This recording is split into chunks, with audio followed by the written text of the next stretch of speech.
This video is sponsored by Surfshark, the best VPN on the market. Surfshark is an app or browser extension that allows you to change your location to access websites in other countries and keep you safe from hackers. For example, we here in Ireland can access other countries' Netflix libraries, streaming services such as DAZN in Spain for those all-important Premier League games. Surfshark keeps you safe and private by protecting everything you do online. When your device connects to the internet, all that information is, in a way, blurred out. Surfshark is particularly useful for keeping you safe if you use public Wi-Fi, such as a college or a cafe. Surfshark allows you to use one subscription on unlimited devices, meaning that you can even share an account with friends and family. On top of this, Surfshark offers a 30-day money-back guarantee, so if you don't like it, you can even get your money back. Our sign-up offer gives you Surfshark VPN for just over €2 per month and up to 4 months free. Why not scan the QR code on screen or use the link in the description to take advantage of this offer. What is up, my friends? How are we? You are very welcome along to a brand new week here on Anfield Agenda. The Reds travel down to take on Arsenal on Thursday. In between now and then, well, we've got a lot to figure out. We're going to try and talk about transfers. We're going to try and see if there's any truth to the reports that are starting to grow today around the potential that the manager gets fired. I know people are going to be clicking on this, really eager to blame everything on me and say this is just me hoping he gets fired. But I'll take you through some reports tonight that suggest it could well be the case. We've seen today Celtic have sacked their manager after a very short term in charge. We've seen Manchester United have sacked Ruben Amorim after a failure and some catastrophic losses in some of the worst runs in the club's history. Liverpool, we're not a sacking club, apparently, but we may become one. And I want to know, what's the bonus of not being a sacking club? Like, do we get a little extra pin that makes us the good boys in the class? Because, you know, we're either good enough or we aren't. And if we aren't good enough, well, the sacking should take care of itself, really. So tonight we're going to try and figure out exactly what may happen. The race for Mark Gay is heating up as it looks as if Manchester City could make a move very quickly for his signature. So will Liverpool look to act there? We'll try to figure that out. And of course, lots more, including some of the fallout and some of the thoughts from yesterday's result, which again wasn't quite good enough against Fulham. Right, loads to get started. Let's go with this one. I pray the clown is sacked, but I doubt the club will, sadly. Well, I do have a poll running, and I asked, do you think that Arne will be fired this month? So yes, no, or unsure. I've thrown the unsure option in because it is a very fair one to say you're unsure, because that's exactly what I would click on. If I was voting right now, I would say unsure. There are reports that suggest he is going to be fired, and I'll take you through some of them in a while. But let me just say hello to a few people first. And by the way, El Stew, I seen you in the chat before we came in. We're probably going to agree to disagree on a lot of stuff again tonight, my man. But that's always okay, because you're always so pleasant and polite in how we go about it. Right, so where to start? Right, you know what? Let's get straight into the Arne Slot stuff, because I know there's a lot of people who are going to come in to have their say on it and want to hear what I have to say on it. So let's just get straight into that. The first report I seen on this today, I kind of just shrugged my shoulders and I thought, you know what? This is a nothing report from somebody I've never heard of. So I'm going to pay absolutely zero attention to it. And it was posted into our Discord group from a Twitter account or an X account that says, major breaking, Liverpool will sack Arne Slot by the end of the week. The club have already begun assessing potential replacements with a decision on the next manager set to be made soon. And that was from an account called The European Lad. Now, I didn't really pay much attention to that, to be honest with you, because that wouldn't be enough to pique my interest in the possibility of the manager getting fired. But then the Metro Sport, well, they posted to say Arne Slot could be sacked by Liverpool this week, according to reports. So, you know, this isn't just me plucking this out of thin air and, you know, trying to force an issue that isn't there. I want to know what you guys think about it. Do you think he should be? Do you think he will be? And of course, then the big question that's going to come next, and it's a more than fair one, is who comes in? You know, right now, there are going to be clubs searching for managers. So we know Martin O'Neill has stepped back into the Celtic job for a little bit till they find an end-of-season manager. Ruben Amorim, well, Fletcher stepped into that job, Darren Fletcher for the time being, at Manchester United, as they start to look at the likes of Glasner and others. So I want to know a couple of things, right? How is it that other clubs like Maresca at Chelsea, whether that was mutual or not, he left, whether that was Manchester United and Ruben Amorim, Celtic and their manager after 33 days. Why is it that every other club can seemingly understand the failures and act, whereas for us, no? It seems to be that some people want to just continue to give passes to failure. And that's all it has been for this season in particular, is one failure, one letdown, one headache after another. We ran you through our unbeaten run of 9 games last night, and it is not in the slightest bit impressive. I put it into the WhatsApp as well so people could see in front of their own eyes exactly what it looks like and exactly why it is, as the Echo described, the most uninspiring unbeaten 9-run game probably in football history. The last part, by the way, they didn't say. I added in the football history part. They just said it was uninspiring. Right, Shane, who was a Manchester United fan.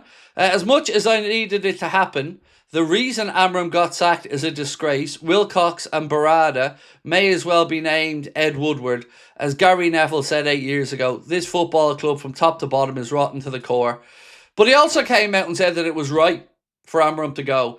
And that he said now Manchester United need to stick to the philosophies of bringing in the right guy with the Manchester United vibe and the Manchester United aura and the Manchester United style and all the other things. But look, ultimately, I'm understanding of why Ruben Amorim and United parted ways. But what I can't get is, why should we wait till the end of the season for Arne? You know, and I've seen some comments, and look, I'm not disagreeing with, well, I am disagreeing with you, but I'm not shouting you down. I'm not here to say I'm only right and you're wrong. But I don't see the benefit of holding off.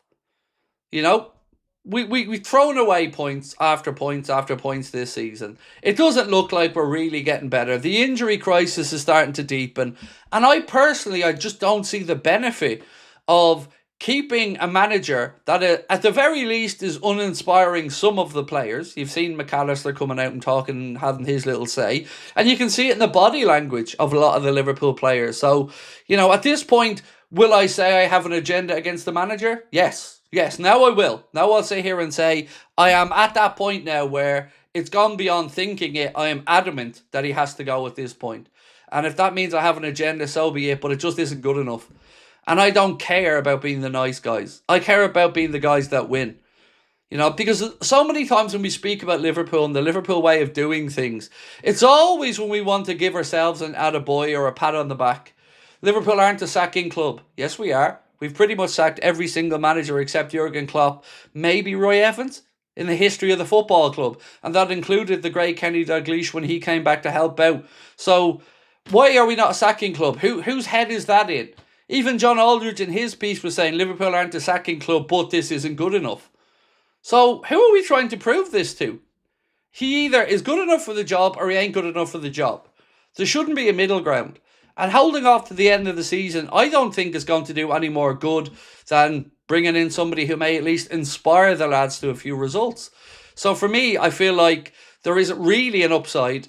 If you think he's not going to do it, and maybe, look, maybe I'm reading this wrong, maybe the information I've got wrong, maybe there is still people in the club that back Arne Slot, but his body language doesn't show it, the players aren't showing it, the fans that I'm speaking to aren't showing it, nobody seems to have that belief in the manager. So why are we keeping him until the end of the season? Doesn't make any sense. Unless you think, well, the manager we want isn't available. But even at that, my argument back would be, still think somebody coming in now to at least get a bit of man management skills going, a bit of inspiration in that dressing room going, can start to turn the tide here a little bit. Lou said Stevie until the end of the season, Eddie Howe in the summer. Can you imagine, Newcastle fans, lads? Can you imagine that if we start going out? Hi, interested in the manager this time, lads. Don't worry, we're not here for the player, but we would be interested in your manager. What are you saying? I can only imagine, dude. I'd have to stop making content around that because, God almighty, the Newcastle fans are wound up with the very slightest thing that I do. Imagine us trying to talk about taking their manager. But look, Stevie until the end of the season, I wouldn't say no to that. And I know there are many that would. And I want to make something really clear. Even though I will sit here and say to you, I would be Stevie in for the rest of the season, it would be on the understanding that there is absolutely no way he gets the job long term. None. Not a chance. Only till the end of the season. Even if he was to win the Champions League, I wouldn't give him the job. But I just think everything about the situation with Arne, including looking at his body language, he just looks like a beaten man. You know, his expression just doesn't look like one that thinks he's going to turn this around. So, like, as I've said, what bonus is there to being the nice guys? I don't understand. Someone's either good enough for the role or they aren't. And if they aren't, then you've got to act. That's the way I look at it. I think Hughes and Edwards are just scared of sacking Slot and turning the club into something similar to United. See, look, to some extent, of course, the common sense side of me can understand that. But that's just being pig-headed. Remember, these are supposed to be the guys that take the emotion out of the decision-making. These are supposed to be the guys that look at the data, that look at the black and white of it, and decide if it's right or wrong, and there's no emotion involved. So the fear of Liverpool being perceived as another Manchester United, I don't think that should come into their thinking. Nor should the fact that he won the league last year be carte blanche for him to have failed as much as he has this year. Because let's make no mistake, the failure this year has been shocking. We're talking record 3-0 or 3-goal defeats back to back to back. We're talking the worst run in 50-something years. It shouldn't have even gotten to this point without him being fired.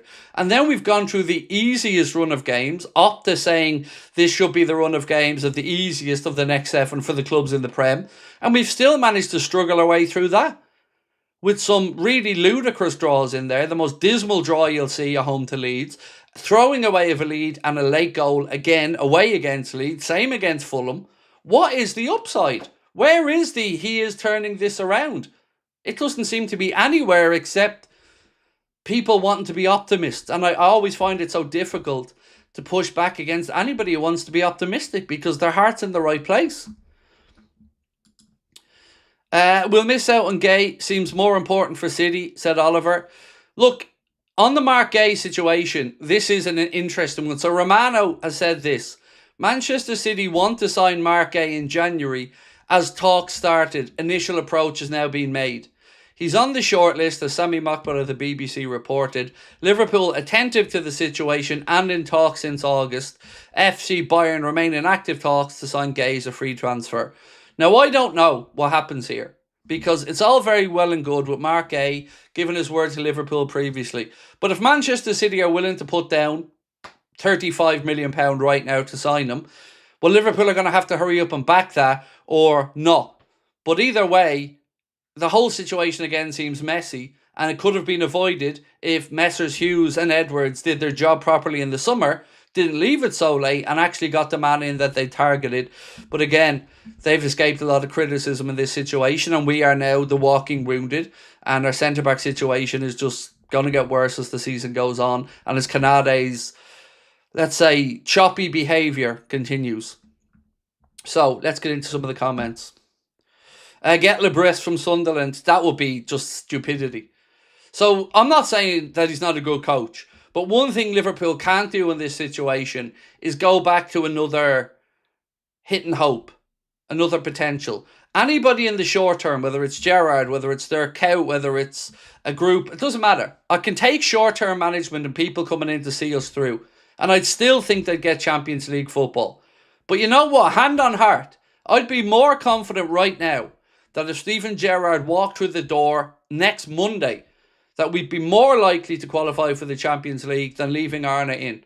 Genuinely, hand on heart, I feel that. That's how bad I think things are getting with Arne, and that's how low I think the morale in that dressing room is getting, despite the best efforts of others to keep it upbeat and paint a positive picture. You know, I'm going to take you through some of the talk from the likes of Jamie Carragher, from Steve McMahon, former Liverpool players talking about quite how bad and how lazy our defending is. And why is it lazy? Because there's nobody putting pressure on them. There's nobody there to take their spot. There's no competition.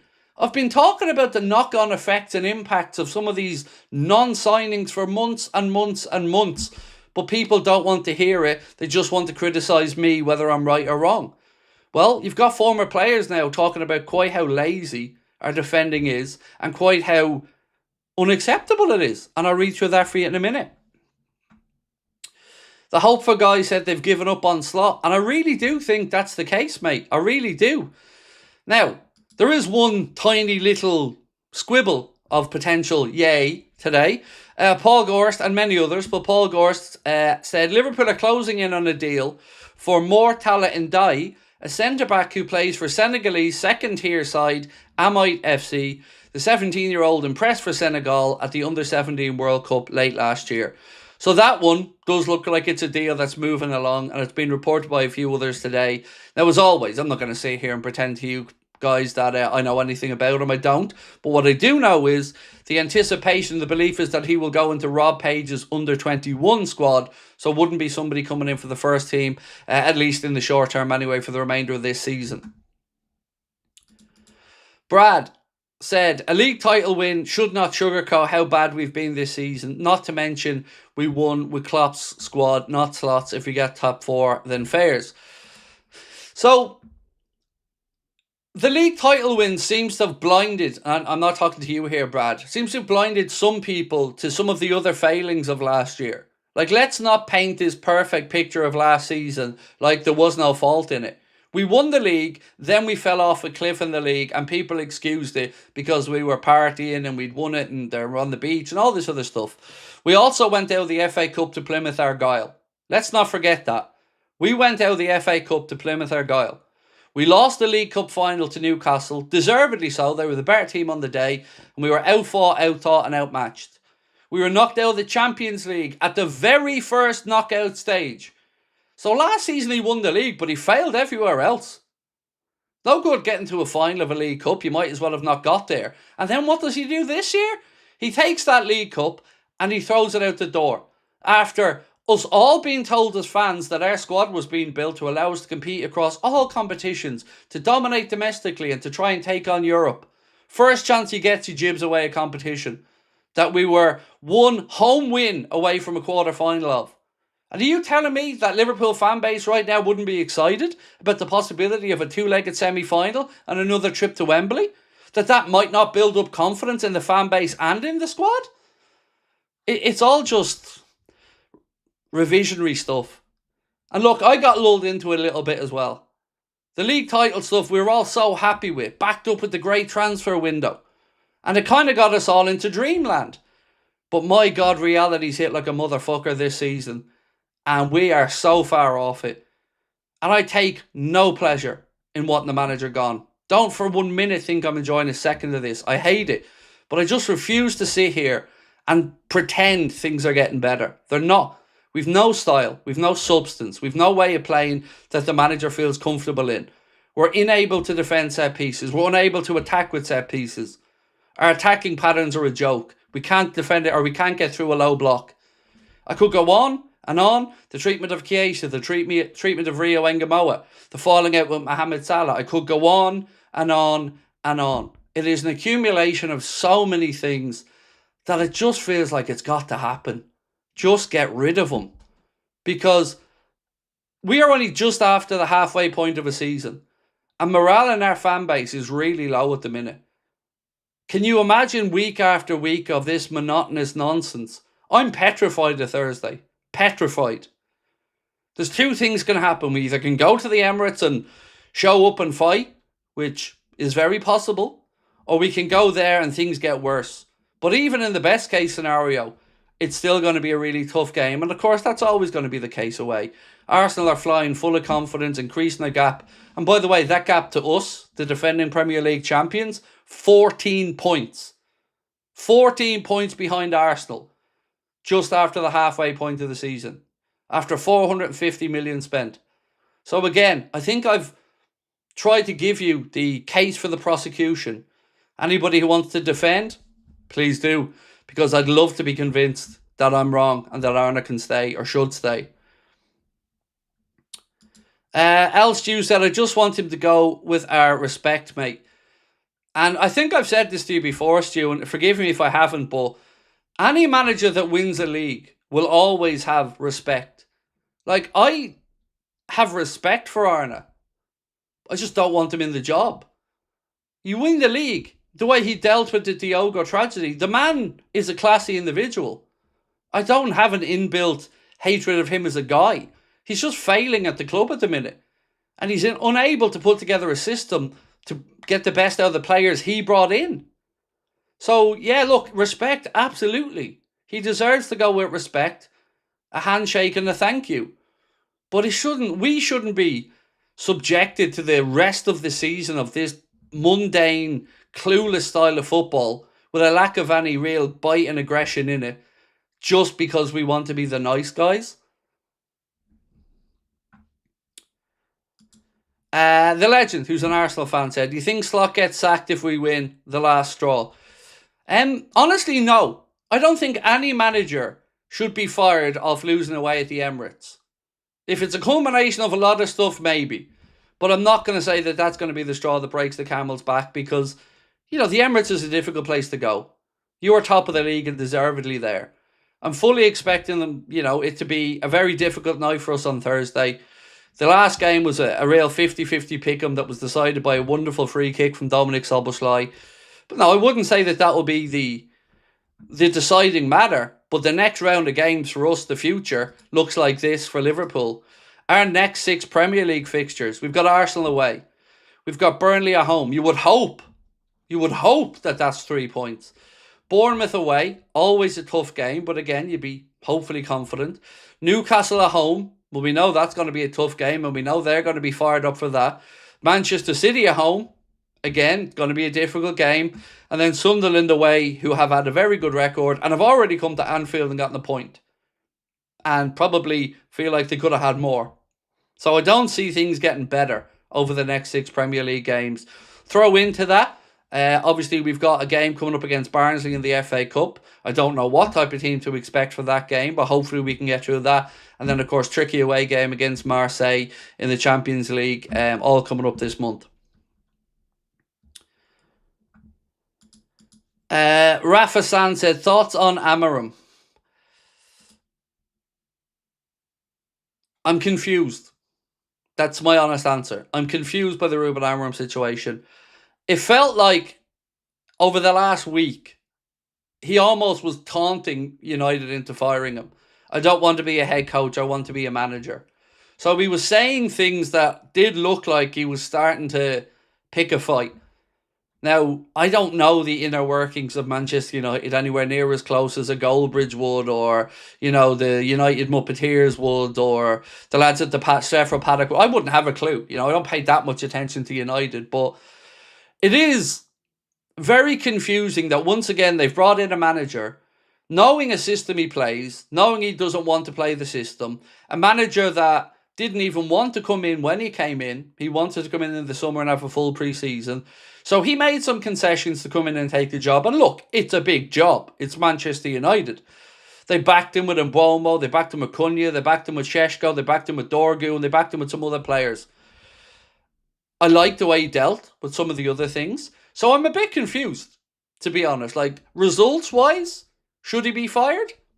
That's a question really United fans are best placed to answer for. But if we're going to say yes to that, what are they, 3 points behind us in the league? So, are we trying to say United's ambition as a club outweighs ours?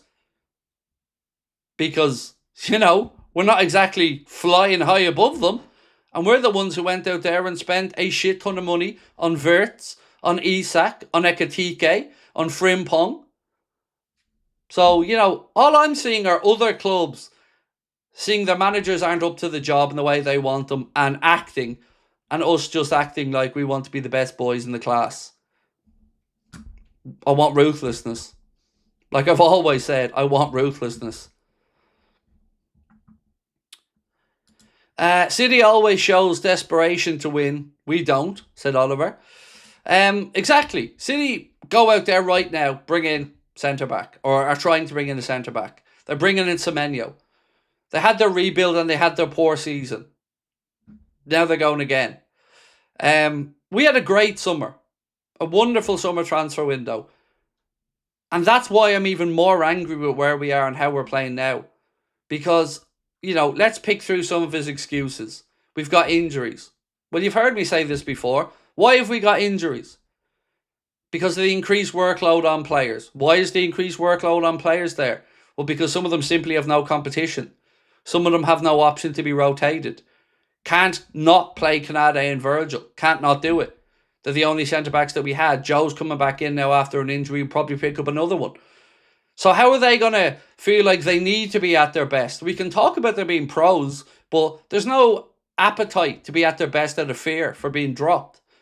Gakpo has zero competition on the left wing. Zero. Salah, none on the right wing. Hasn't had it for a long time. You can go through. Gravenberch, nobody for the deeper lying midfield position to put pressure on him. Endo ain't going to do it.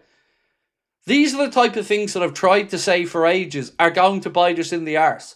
And when you can't or won't rotate these guys, well, of course, more injuries are going to happen. But then to see the manager have the gall to actually moan about the injuries, when he's ignored Chiesa, when he's given fuck all minutes to Rio, when he hadn't brought in a centre-back in the summer like we were supposed to for the first team for the here and now. Yes, we were unlucky with Giovanni Leone, but truthfully, you and I don't know if Leone would have been in the same situation as Rio Ngumoha and only playing League Cup games, only playing domestic cup competitions. We don't know, because all we got to see was a really good display of 85, 86 minutes before that really unfortunate injury that did his cruciate, and now gratefully he's back starting his rehab and we wish him a speedy recovery. But some of this stuff, it's clear as day. Low block. You're all sick of hearing about a low block. And him and his captain can't even decide between them how to break down a low block, because they've both come out with two different versions of the only ways to do it. One way is to take your man on with pace and use set pieces, according to our manager. And another way is to move the ball quickly and create overloads, according to our captain. I'm on Team Virgil on that one, by the way. And as for set pieces, well, he hired the guy that got fired, and he's responsible for the fact that Liverpool have scored one goal in about 103 set pieces. So failure, failure, failure, and somehow we're still excusing it. And when I say we, sorry, I don't mean a fan base, I mean as a club.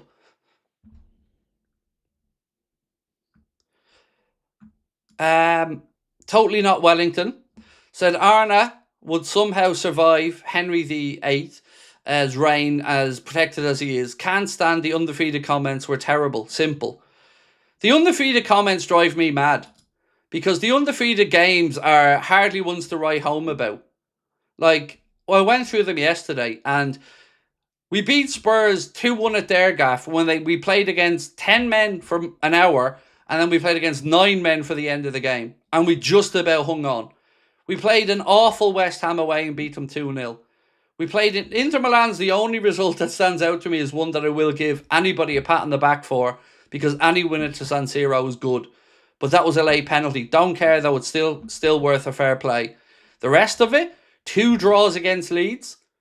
One of them having been 2-0 up, 2-2, 3-2 up late. Yay, we're going to win it. Equaliser, there you go, 3-3. Then we play Leeds at home. Most boring 0-0 you're going to see with no creativity. Then we go to Fulham. We've won it, was my words, when Gakpo scored in the 95th minute. Because how the hell could you not think you're going to win it when we score in the 95th minute of 97? Any fan in the world supporting any team would rationally think, whew, we probably didn't deserve that, but we've done it. We've got the winner. Not us. Not us. We have a set piece to defend. We set up for a long throw in. They don't take a long throw in. How do we react to it? We didn't. We stood there and then watched as Reid put the ball in the top corner. Again, not good enough. Let me take you through what's been said about that from Carragher and from some of the other former players like Steve McMahon. So, from a Liverpool point of view, Steve Nicol, my apologies, Steve Nicol. From a Liverpool point of view, the basics of defending, when the ball goes backwards, then you move out. Everybody just stood there. It's schoolboy defending. And then there's a still image of it. And if you look at the still image, the only person that's trying to come across is Chiesa, who's coming across, and he was the only person there. And fair enough, Liverpool were setting up for a long throw-in at the end of the game. I do understand that. But there's 2 patterns of play then, and still nobody moves out to react to it. Jamie Carragher, in his piece, not just speaking about Liverpool and defending, but Carragher said this: I'm sick of seeing it, not just Liverpool, right throughout the Premier League, what centre-backs do in this situation. Remember Canade at Leeds, twice he didn't fill that space. The ball's in the centre. I've no problem with 1 striker, 2 centre-backs in the middle. As soon as the ball goes to one side, you have to shuffle across. It's lazy defending, or it's tactical instruction I don't like. Canade has to come across, and Van Dijk then takes the position of Canade. You fill the space, and then this guy here, Harry Wilson, he won't run into space. I'm sick of seeing it all the time. Lazy defending from centre-backs, not just Liverpool, right throughout the Premier League. Harry Wilson does not make that run if Canade's across and Van Dijk's across. Whether that's come tactically from the manager, or they just want to sit in their armchairs in the middle of the pitch and let the midfield players do the running for them. See what I mean? Like, it isn't just us. We aren't just moaning for the sake of it. It's lazy. And it's lazy because they're getting away with it. And they're getting away with it because there's no fucking competition. And there's no accountability under this manager. Again, remember what others said. I think it was Gary Neville said, Mohamed Salah is not going to just sit there on the sideline and watch an inferior player in Cody Gakpo play every week. And he ain't wrong. I'm not saying Salah's been at his best, but he ain't wrong. And again, that all comes down to Arne. The treatment of Chiesa, journalist after journalist writes, that all stems all the way back to fucking Plymouth. Plymouth Argyle. Chiesa's thrown under the bus for a poor performance in a team full of poor performances in a one-off game that he got thrown into with a much changed 11. This manager's man management skills are absolutely non-existent. Who has he improved? Jones. And Jones himself has said the system suits him more. I really don't know what else I can say. We're going to have to sit through this until somebody at the club grows a pair and admits that there's a mistake being made. Why are they so worried about becoming the next Manchester United? We've already won a league since Klopp left. United haven't done that since Sir Alex Ferguson left. So we don't need to have that fear about turning into the next United. We just need to do our fucking jobs and go out there and get the right man in to do the job. Someone that's actually good enough to do it. Not somebody that keeps coming up with excuses and excuses. Systems, unlucky, XG, low block, again and again and again.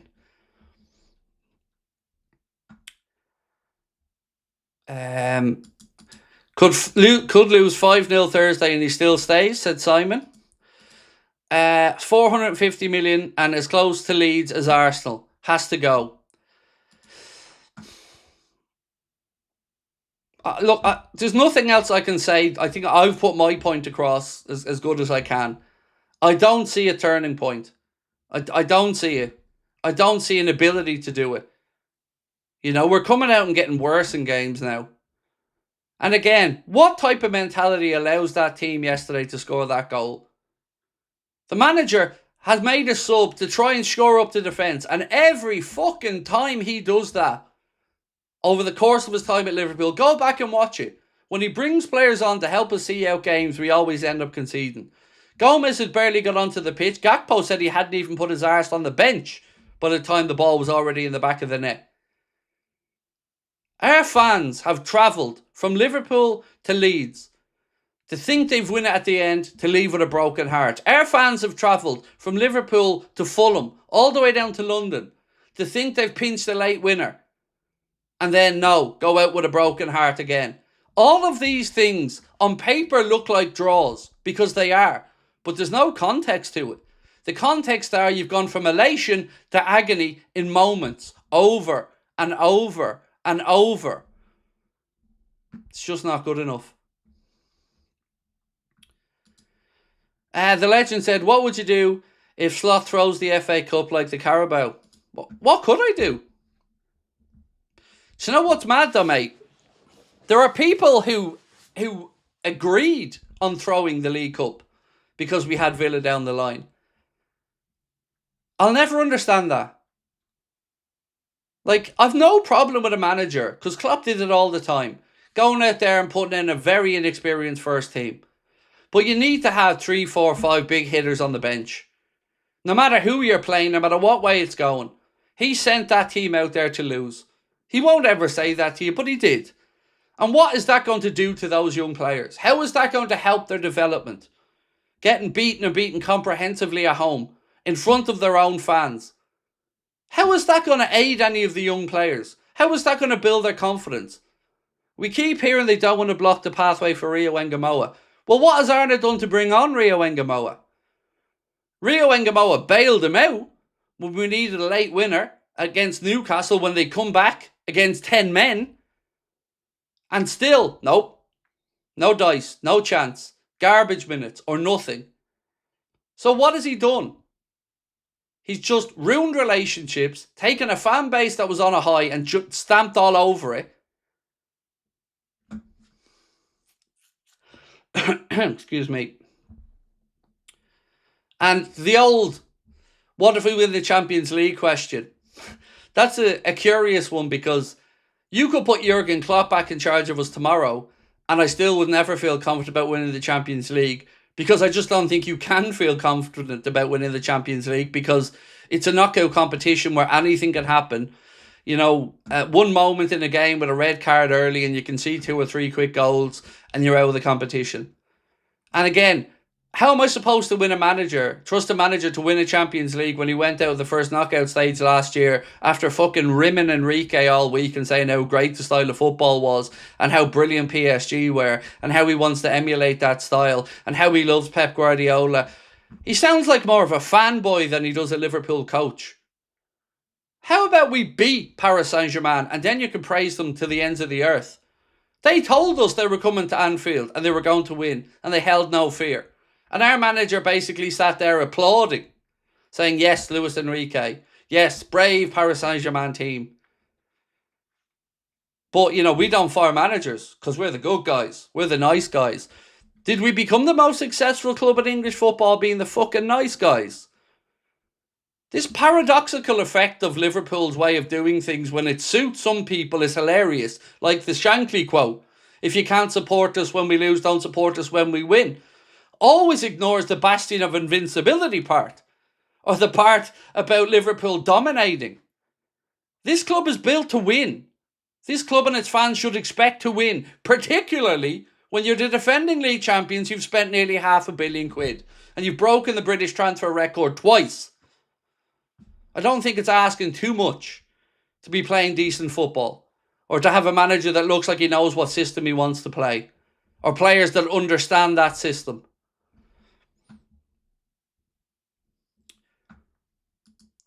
So, the question was, do you think Slot will be fired this month?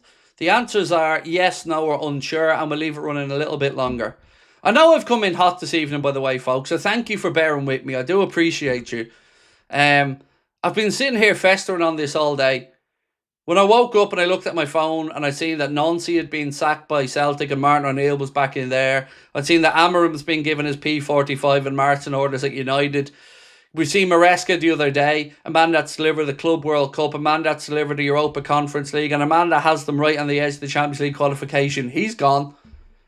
But somehow, our manager, who's underseen the biggest, shittiest run of results in our history at times, is still in a job. And there's not enough pressure mounting on him. I implore on every Liverpool podcast, fan channel, media outlet, to just be honest. There's nobody trying to say Slot isn't a good human being. This isn't a personal thing. He's just not fit enough to do this job well enough. And he's proving it. Don't let the season go. Don't risk no Champions League football. Don't ruin what could still have something salvaged from it with ego of not wanting to admit you made a mistake, or not wanting to be looked at like the next Manchester United. As I said, we've already won a title since Klopp left, so that pressure's out the window already.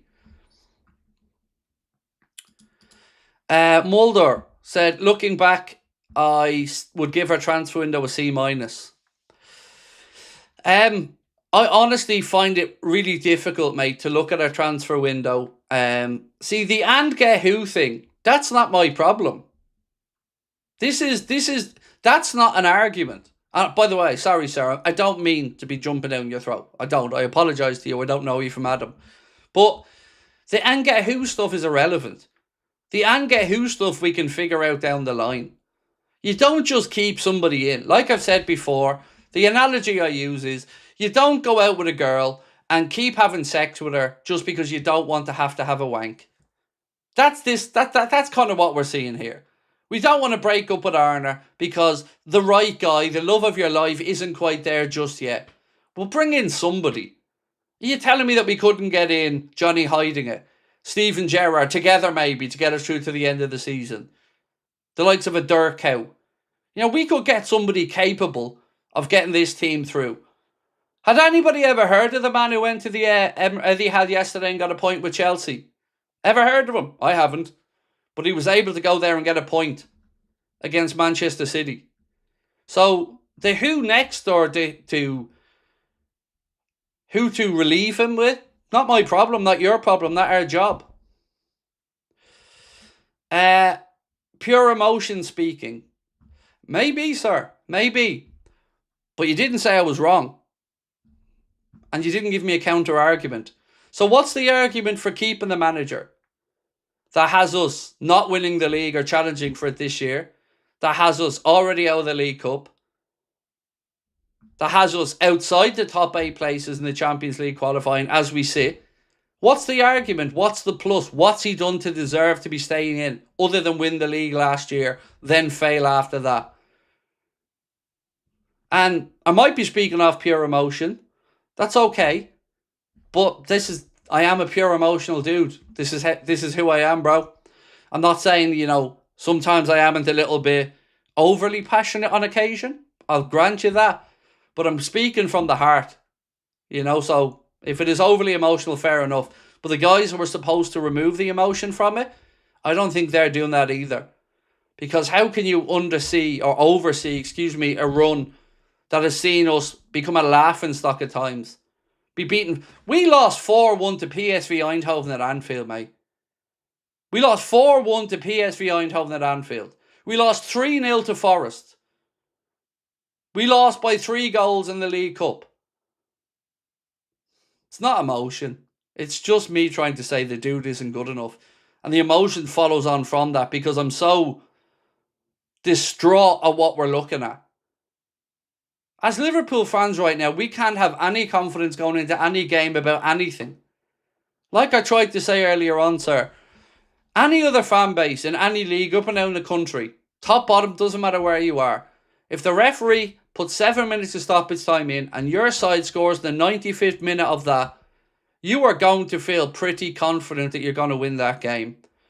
Liverpool fans and the ones I've spoken to weren't overly surprised that we conceded yesterday. And it's not the first time it's happened to us. So, like I've said, I think what I'm saying is fair. If, yes, maybe a bit emotional.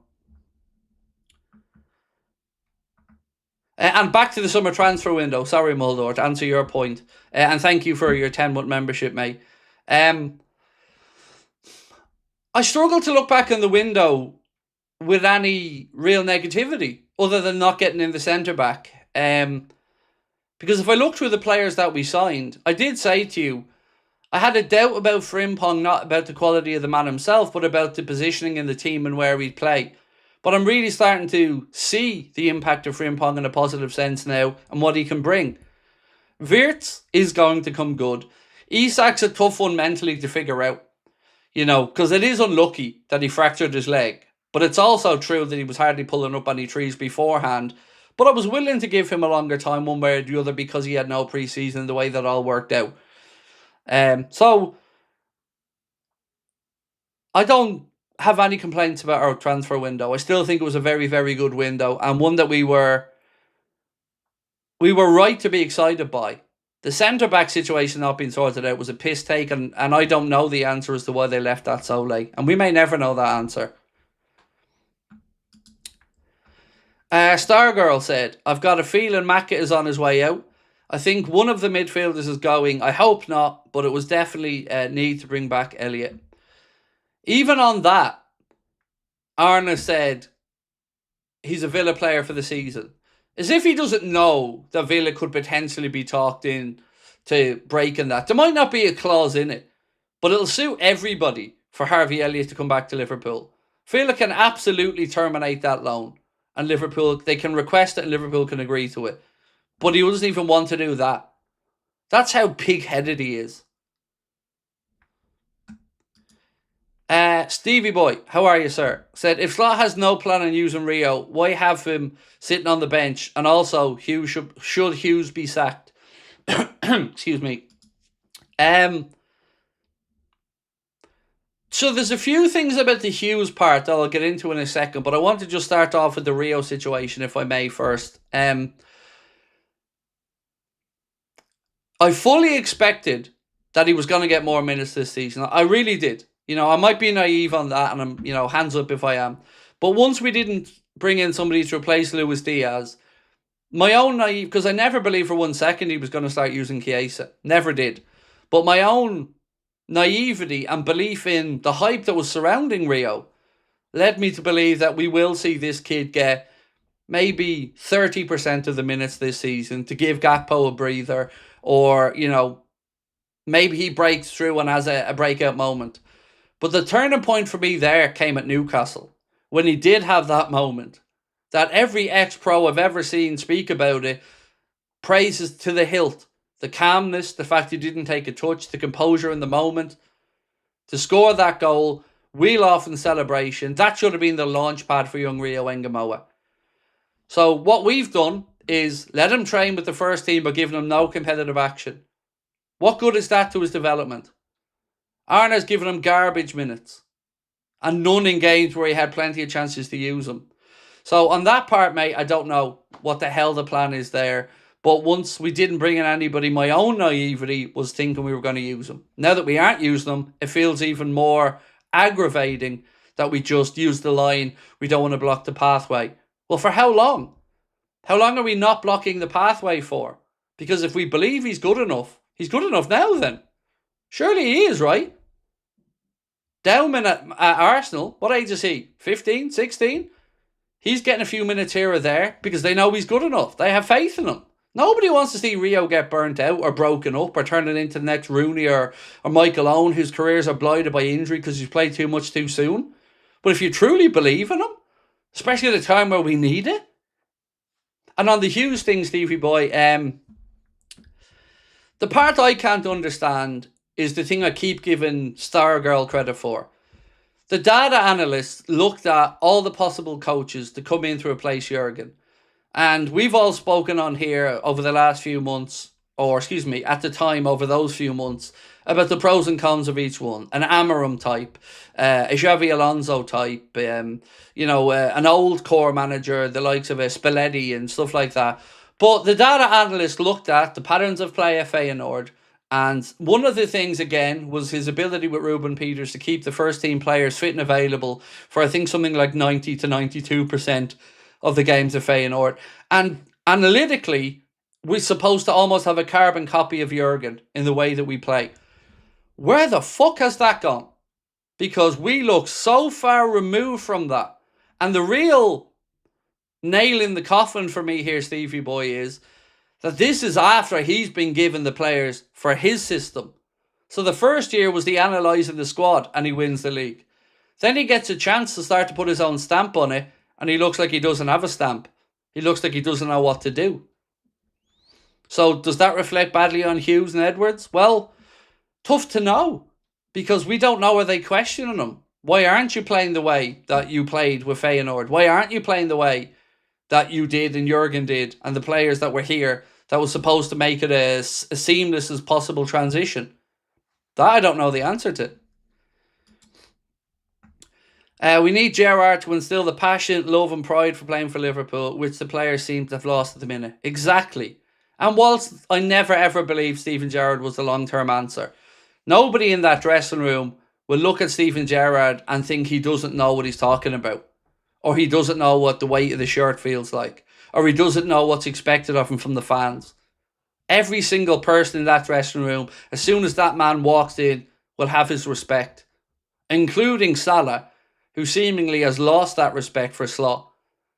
So whatever way you want to dress it up, short term I think it would be brilliant, but longer term I would never be a fan of giving him the job longer term. But we can go through, we could talk about bringing Fowler in to help coach out. With the forwards, you could talk about Heidegger coming back in, who seemingly was very... if I'm the club now and I'm intent on keeping Arna, I'm on the phone begging Heidegger to come back, regardless of whether Arna wants him or not. I'm on the phone saying, dude, come on.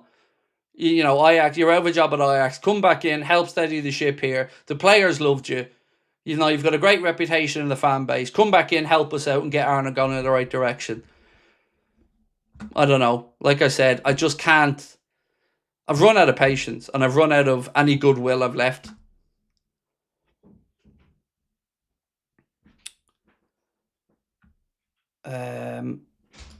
Hughes and Edwards are not blind and can see where the weaknesses are, and Briggs was a performance coach, not a set-piece coach. I know, but the day he got fired, mate, and I made a video saying Arna's thrown him under the bus, people jumped at me in the comments and said, Craig, how are you making this about Arna? It's got nothing to do with Arna. He's the head coach. Everybody below him in that structure reports to him. So if he sees something in Aaron Briggs and he promotes him to the set-piece coach, and that set-piece coach fails so miserably, of course I'm going to blame the head coach, because he made the fucking appointment. It was his lack of judgment again that landed us with a set-piece coach that was so far removed from it. So yeah, exactly. They aren't blind, they do see it, but it's how people aren't joining the dots that get to me. Like, oh, Craig, you just hate Salah. No, I just hate failure, and I'm seeing a lot of it, and I'm seeing nothing but excuses, not enough solutions. 6 managers sacked this season is mad. Could be 7 or 8. Absolutely. And I tell you what, there's been some very questionable decision making as well with some of the replacements for some of the managers. Like, in what way did the Forest owner think going from Nuno to Ange Postecoglou was going to work? In any world, how was that ever going to work? I never understood that one. That was destined to fail. I think we'll sneak a Champions League spot. No other trophy to show for 400 plus million spent. Slot to go at the end of the season. Xabi to come in. Exciting football returns. I'm unwilling as a fan to sit here and just accept that for this season. Just accept that's going to be the height of our ambitions now. Is that we might sneak a Champions League spot. You know what? If we lose and Chelsea win, they're going to be back into the Champions League spot and we'll be out of it again. Now, I know we have Arsenal and that's a tough game. Fair enough. But you would have said Manchester City away for a managerless Chelsea was a tough game. But their interim, or their very short-term interim, managed to go there and get a point. Because the players at least played with passion. Our lads look mentally and physically fatigued and exhausted at the minute. Stargirl said, I think the reason he may not get sacked now, is because the manager is managing a team in the World Cup and might be Julian Nagelsmann. Perhaps, but my argument I would still say remains. I see what's happening now with Arna as more damage to the squad's mentality, to the fans' mentality, to the atmosphere inside the stadium, than keeping him being good. Because I would bet on Gerrard or Heidinger or Gerrard and Coit or Gerrard and Fowler or whoever. I would bet on them to get the Champions League spot as well. And maybe more. And to at least get the passion returning into the players. And to at least get them understanding as well. If you want the fans on side at Anfield, we know how it works. Fans work off emotion. Fans respond to what they see on the pitch. And what we're seeing on the pitch at the minute is nervousness. Every single set piece does a groan. Every time we go 2-0 up, we're shitting ourselves. And it's not imagined because, you know, the comebacks, the late goals, they've been there this season. But it's just not been good enough. Right, on the poll. Nearly at 5,000 votes. So if you haven't voted, please do. We'll let this one run to 5,000 votes and then we'll knock it. And if there's any other poll suggestions, please do throw them in. Let's talk some transfer stories now. So, on Federico Chiesa, Fabrizio Romano said, Juventus have made formal contact to show interest in Federico Chiesa over a possible return in January. Decision up to Liverpool and the player, still early stages. Sami Mokbel of the BBC. Manchester City explore move for Crystal Palace captain Mark A for January. Follows injuries to Ruben Diaz and Josko Gvardiol. No final decision from City over formal approach, but interest has accelerated. Liverpool and Bayern Munich also interested. Also from Sami Mokbel of the BBC, it is understood Crystal Palace would consider selling Gay this month to avoid the scenario of losing him for nothing at the end of the season. But here's the kicker from Ben Jacobs. I'm told that at the moment it's early January and there may be an element of grandstanding, but I'm told that Crystal Palace want more, not less, than the 35 million they agreed with Liverpool in the summer if they're to sanction a mid-season exit from Mark Gay. More, not less.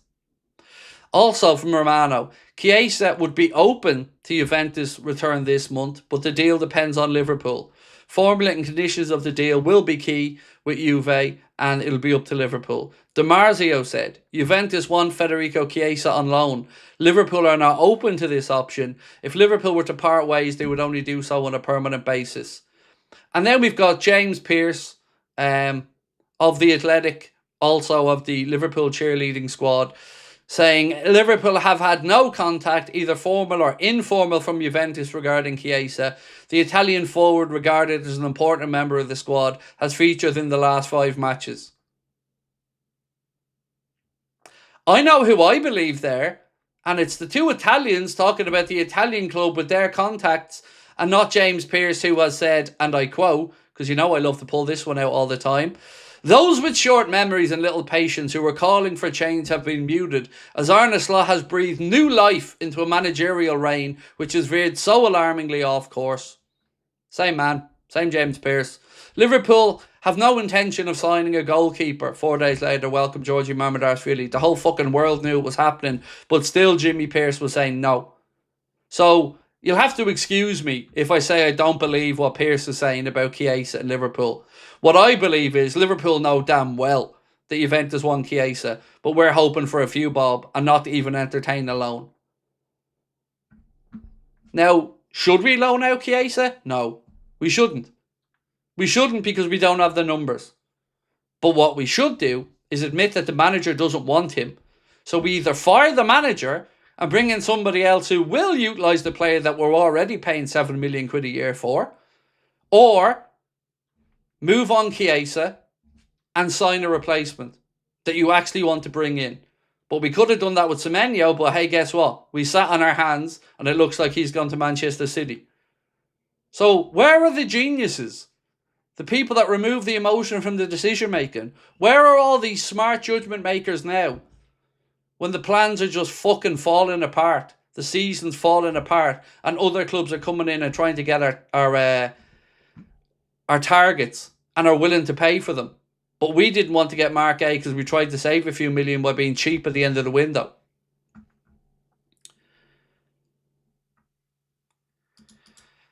Hi bro, name a free coach to fit Liverpool at the minute. Respectfully, it's not my job to pick the coach. If you want to come and pay me the money Hughes and Edwards are getting paid, I'll happily sit there and give you suggestions. But as I said, I'm not expecting Liverpool to have to bring in the answer to the long term now. But I am expecting them to bring in somebody in an interim manner who can get the job done to the end of the season. And I've gone through many names, which you've probably heard since. Michael Manning said slot out. Thank you, Michael, for your 29 months with us as a member. I want to know your opinion on something. Would anything change if everything was the same? Structure, players, all except Klopp was still here. Still sack. Would I want Klopp? If this was happening under Klopp, would I say Klopp being sacked? No, I absolutely would not. No, I wouldn't. Because we went through a bad run with Klopp. And the reason I'm sitting here so honestly saying no, I wouldn't want him sacked is because he has more than enough credibility in the body of work of improvement season on season. That led to the league title. That led to 3 European Cup finals. That brought us to a Europa League final. That attracted talent. That brought the club back to where it is now. Along with the owners and their investment. So no, I wouldn't be sitting here asking for Jurgen Klopp to be sacked. I don't think there would ever be a point I would ever ask for Jurgen Klopp to be sacked. Ever. Ever. No matter what he's doing. Because how highly I regard him in. So yeah, that would be an emotional one for me. But that's why I'm not in the... Well, that's just one of the thousands of reasons that I wouldn't be in the role of sporting director. But no, mate, I wouldn't be asking him to be sacked. Because every year under Klopp, there was progression. At the start, at least. Every year. Progression. Then you're in that battle with Manchester City. And you're putting up points tallies that would be winning league titles any other year. But we're up against such a machine that we were coming up with points tallies and still not getting there. So I've seen what Klopp did. I've seen a man that genuinely won over a city, a fan base, brought us on a journey with him, not restored the pride, because that was always there, restored the belief. And I know we all talk about cheesy phrases, but doubters to believers was very, very fitting for what Jurgen did. So it would be a very different situation if it was Jurgen right now. I wouldn't be happy. I'd probably still be on here moaning, but I wouldn't be calling for him to be fired. Right, over 5,000 votes. We said, do you believe Slot will be fired this month? 45% said yes, they do think that Slot will be fired this month. No, 38%. Unsure, 17%. I'd be in the unsure camp if I was to vote on that one. If you ask me, should he be fired this month, then I would have said yes, because I think he should have been fired after the Forest game. That was my personal line in the sand moment. Nick said, GVB or Gerrard will be the caretaker manager if Arna goes.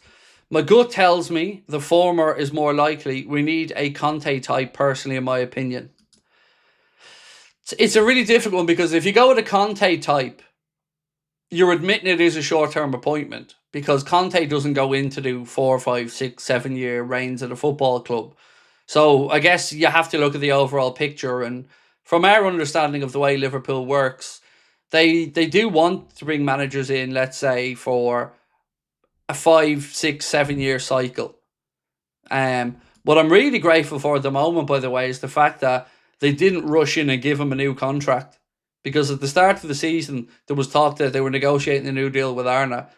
Because now he's got 1.5 years left. So at the end of this season, he's into the final year if he's still at the club.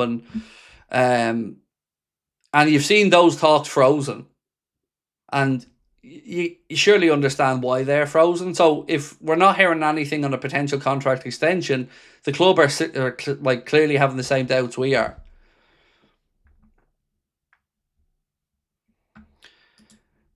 Rich Baldy said, when Slot won the Prem last year, one hand on the trophy was his and the other was Klopp's. Now that Slot is on his own merit, it isn't working.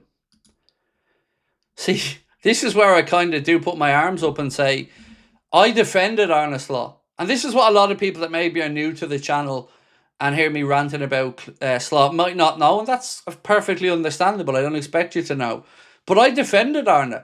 And even when he came into the job, Glenn Johnson, former players and others were saying that he's just a lamb to the slaughter and he's the fall guy after Jurgen. And from the research that I'd done on Arne, I knew he wasn't going to come in to be a fall guy, because he turned down the Spurs job before, he turned down the Leeds job before, and he believed in himself and his ability. So when he came in and he won the league, and people said it was Klopp's league, I made a distinction as to why I believed that Arne deserved the credit he got. And my belief was that the difference between the two seasons, the one that we won the league and the season before that was Klopp's last year, for me, the big difference was Arne was able to just about get us over the line. He was able to keep players a little bit more fit, a little bit longer, that got us over the line. But there was still a fall off then at the end of the year, if you remember. And people put that down naturally to us winning the league and taking the foot off the gas. And I can understand why people do that. But I was still saying at that time, when we were on the beach, when we weren't playing, that winning's a habit. It's a habit you can't just switch on and off. Doing the right thing should be done regardless. Every training session should be full pelt. Every game should be played with full intensity and full professionalism. Because that's how you build dynasties. That's how you build clubs that win trophy after trophy after trophy in any sport. It's about doing the right things all the time because they're the right things. Not pissing off the party with Lineker over in Ibiza and the lads in Dubai partying up, acting like a tin pot club who are so shocked to be won the league that we're going to celebrate it like we may never do it again. Do you know what used to happen? Liverpool players used to get handed their league title winning medals and they used to just basically put them back in the box and go, right, next season I'll go again. We have to earn the right to win their medals again. That should be the mentality. We hear about the word standards so often from Arne, from Virgil and others, but they don't live up to those standards recently. They talk about them. They talk about how hard they're working, how much they wanted to change. But the standards aren't being met. And it all started from March last season onwards to now, and it's been just there for everybody to see. But we've chosen not to at times. And the benefit of the doubt. Like, if we finished second last year, even by 1 point, you would be all in agreement that Slot should be gone right now.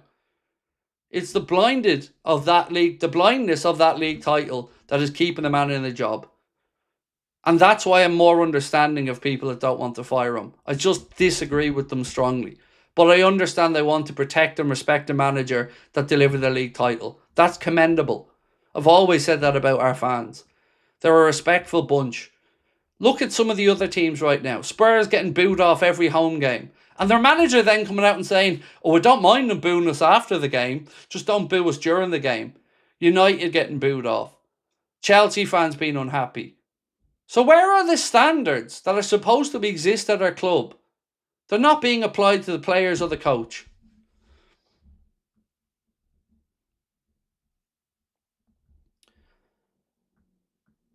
That Chloe girl calling him out, I don't know who that is or what she said, so you'll have to excuse me on that one. I haven't got a clue. Can you say happy birthday to Natalie? Of course I can. Natalie, happy birthday. I hope you have a wonderful day. Yeah, happy birthday to you. Just doesn't feel like Liverpool anymore, said Itachi. It feels like a chore, you know. I don't know if I can't speak for everybody, but I can speak, I think, for a good selection of people that Liverpool games are the highlight of the week. We spend a few days in between them talking about the transfer market, talking about who might be available, what way the manager might set up, what way we might play, who might score, what the results might be. And now every single day, I've got more and more people coming into the chat saying that they've a ball in their stomach of anxiety, or I can't bring myself to watch the game. I'm going for a walk, or I have it on in the background and I'm dipping in and out of it.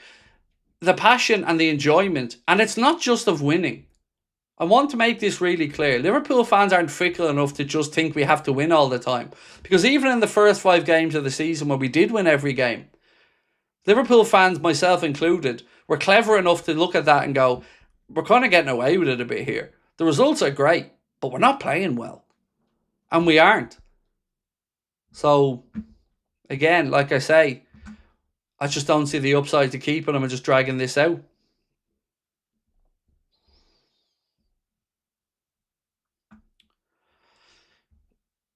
So again, to the people saying, give me names for replacement, that isn't my job. And I've answered the question so many times. You can bring in short-term bosses all over the place, from Rob Page from the 21s to Stephen Gerrard to Johnny Heidinger to Dirk Kuyt to Robbie Fowler to Gary McAllister to come in back with Stephen Gerrard. You know, there was no end of coaches that could see us through until the right guy becomes available. But it makes it really difficult then when we don't know who the right guy is, because we don't know if the club had a list of top 3 dream targets who'd be on that list. We can guess it, but we don't know it.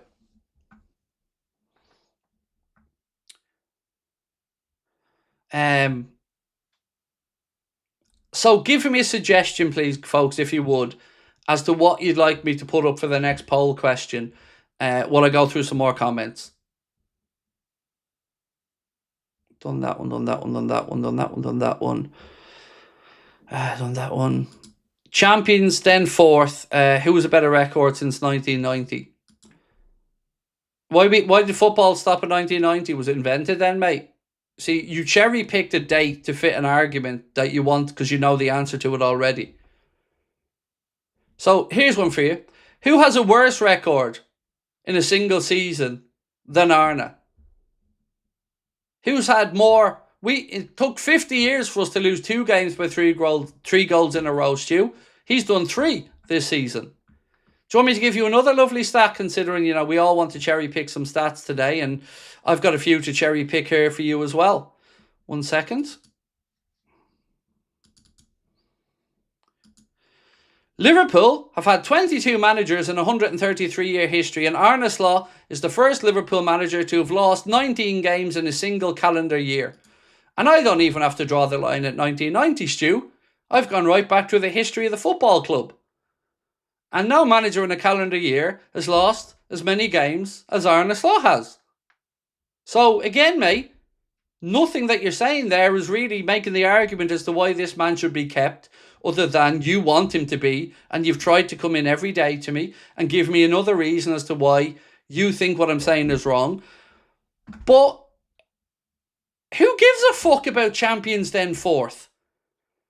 I want champions then champions again. Not champions then fourth and go, well, that's great. That's beta bitch small club mentality, and we're not supposed to be about that, Stu.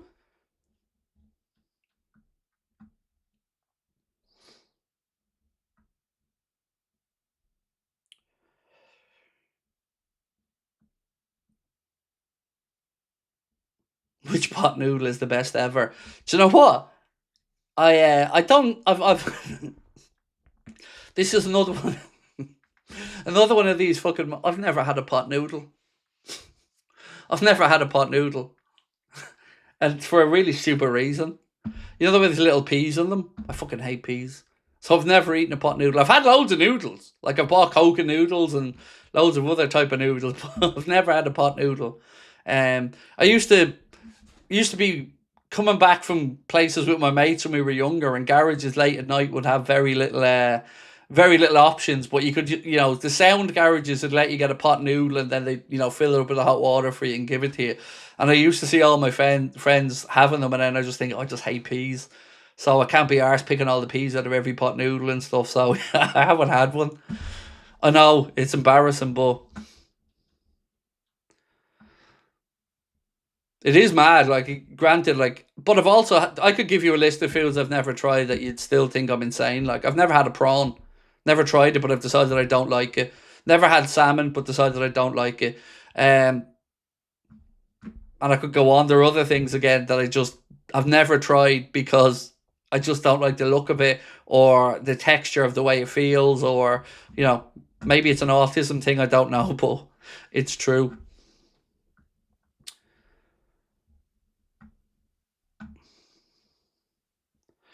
So, Keane sent something to me that I haven't had a chance to read out yet. And I'm going to read it out now. And it's from Anfield Watch. So credit the guys at Anfield Watch. And they say, exclusive, civil war at Liverpool as Arne Slot and Richard Hughes clash over Rio Ngumoha. Now, I would say, let me see if I can. Yeah, I can read this. I want to be fair about this. So, 1 second.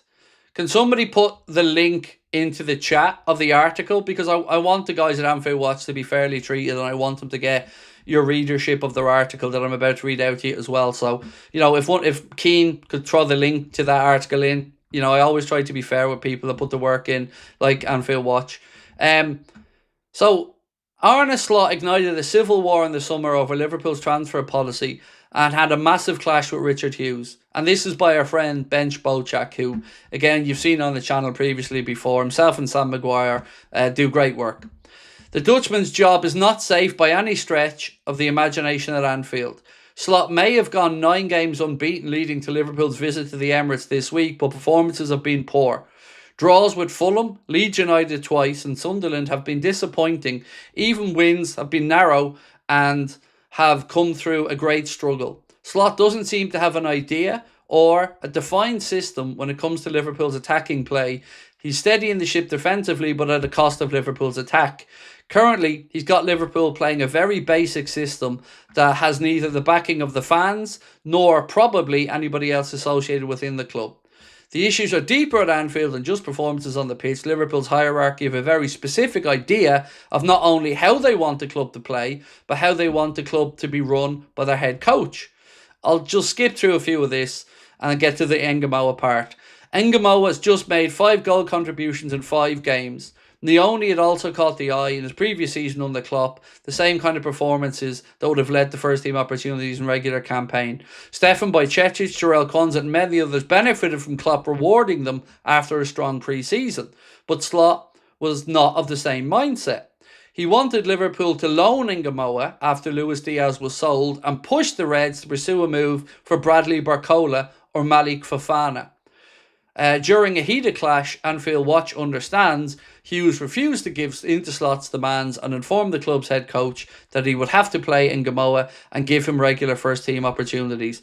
This has been a source of contention between the hierarchy and Slot since the Dutchman has refused to use Ngumoha despite insistence from Hughes and others. Now, I'm going to leave the rest of the article because I do think it's only fair that, you guys go and have a read of it yourself, and credit to the lads at Anfield Watch. But like I'm saying, I'm going to be cocky for a minute, if you'll allow me to be a little bit braggadocious for a minute. Over the last 2 years, I've made a number of statements on this channel that have proven to be correct over the course of time. And when I came on here a few weeks ago and I told you that the club have decided that they're going to remove Arne Slot, it's just a matter of when, whether he sees out the season or somebody else becomes available. I took a bit of heat for it again at the time.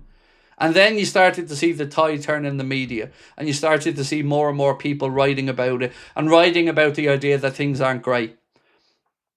Sometimes I just wish this channel, and I'm not even talking about me in particular because hard work goes into this behind the scenes from a lot of people to research, to try to find out what we're doing, to talk to people, to try to find out fact from fiction, to try to go through the emails of what's bullshit, what's real. And exactly like we've said before, it's happening again. I told you Wirtz was going to come in. There was nothing to stress about. I told you the situation that was going to happen with the likes of Ekitike and Isak. I told Newcastle fans what was going to happen if they didn't sell us Isak and were insistent that they were having Ekitike and Isak. And I took a load of grief for a lot of that. I told people at the end of last season that the form wasn't good enough and that it was going to come back to bite us in the ass. So at times all I just wish for is, fair enough, you might not agree with me, you might not, but we've been on the money with a lot of what we've said because we know our shit, because we work hard. We're not the greatest connected people in the world. Also told us Jude was coming. That's the one thing. And I put my hands up to it, dude. I'd have no problem in saying that. But I have explained the Jude situation many, many times at live events where I can say things that I can't really legally say here. It has been explained to people and I have given my answer to that situation. And even in that, and you are right, that's something I got wrong. But name me somebody, anybody, who has got everything right. Because football is a mad business and it does change quickly. And the difference between me and a lot of other people is I've no problem telling you when I know nothing because I don't want to lie to you. And on things I didn't know anything about the Marquet situation in the summer. Not a damn thing about it. I had no insight no whatsoever. And I've always come on and said, I don't know. We could easily be linked to a player and I could come on here and lie to you and say, oh yeah, this guy's fucking brilliant. But I don't. I say to you, if I don't have a clue about somebody, I ask for your help and I ask for your opinion on it. So yes, the Jude Bellingham situation was one that we didn't get right. No problem with that one, sir. You're right on that. But if that's the best that you've got to beat me with, after how many years on here? You got the contracts correct last year. We were also the first ones to say that Liverpool were going to sign Fabio Carvalho all the way back. You know, we're not the best connected channel, but we do have some connections. And we don't just bring you anything. We try to double and triple check things.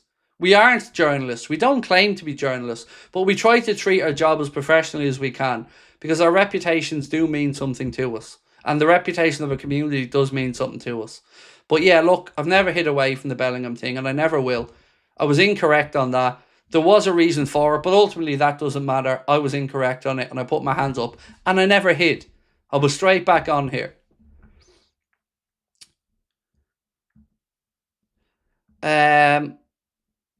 This one from Red. Rumours of disagreements between Slot and Hughes.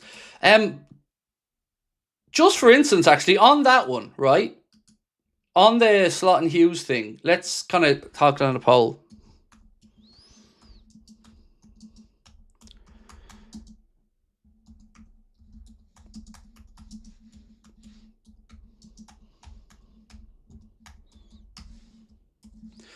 1 second.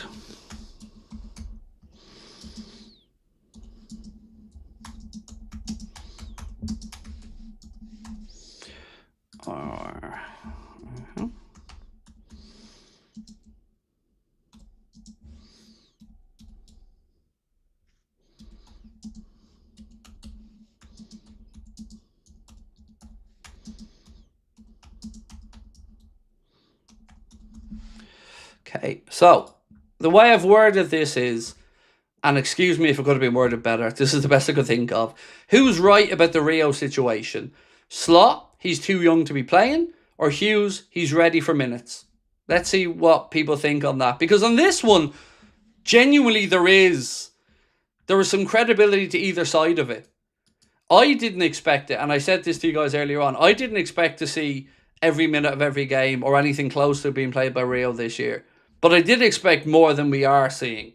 So I guess for me, I'm probably somewhere in the middle, in that I thought, yes, we'd see him for the League Cup games, but I thought we'd see him maybe last 20-25 of some other games as well. Particularly in some of the games where I thought we've needed a spark at the end.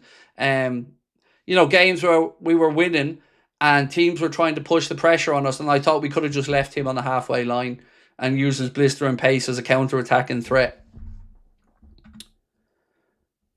Acentino said, I used to watch a game knowing that we might make a mistake, but there was hope. Now I wonder how he's going to mess it up. That's on Arna.